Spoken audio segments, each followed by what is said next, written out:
for a quick of our Torah, and we should take stock of the fact that we're living in the United States. Today is Memorial Day.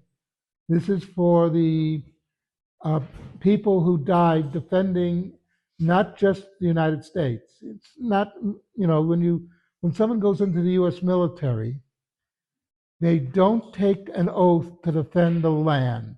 They don't take an oath to defend the president or anything like that. Their oath is to defend the Constitution of the United States, the laws.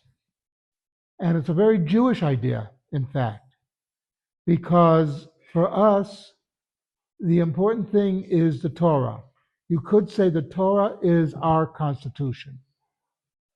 And a Jewish army would have to defend the Torah. So it's interesting that in the American way, the oath of going into the military is defending the Constitution, our rights and privileges.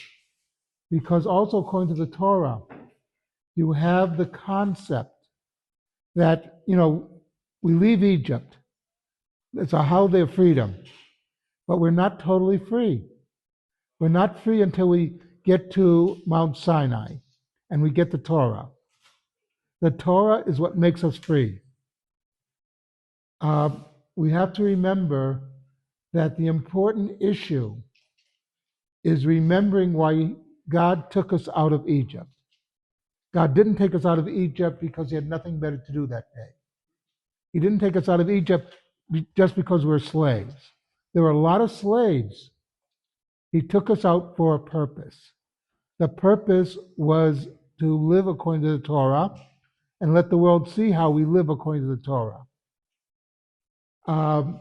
And so also, if you will, you have to remember that in the United States, the founders were very much Bible-believing people.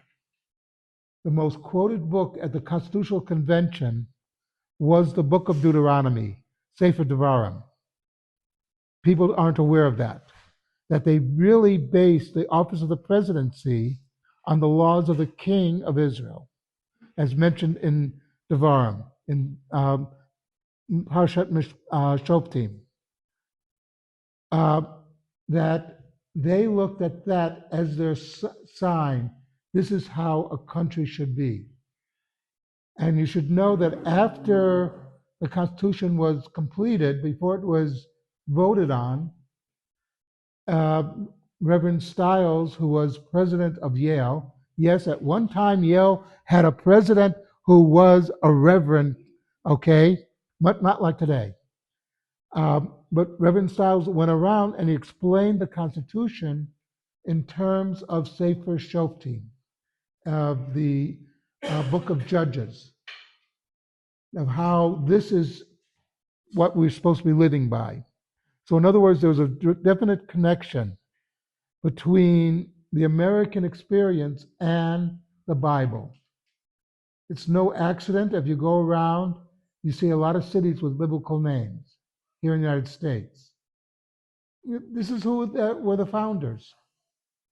They were very much believing men. Now, they weren't Jewish, but they understood the source of freedom is the Bible. If you don't follow the Bible, and you make it up as you go along,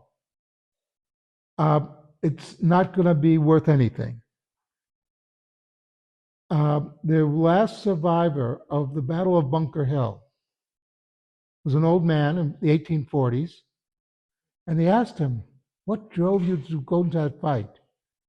Was it the works of Locke? He said, never heard of him. Montesquieu? Never heard of him. They mentioned all these great philosophers of the Enlightenment.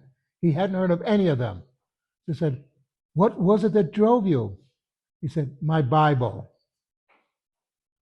And we have to remember that this is why in the United States you take an oath to defend the Constitution, not the land, not a president, not the government.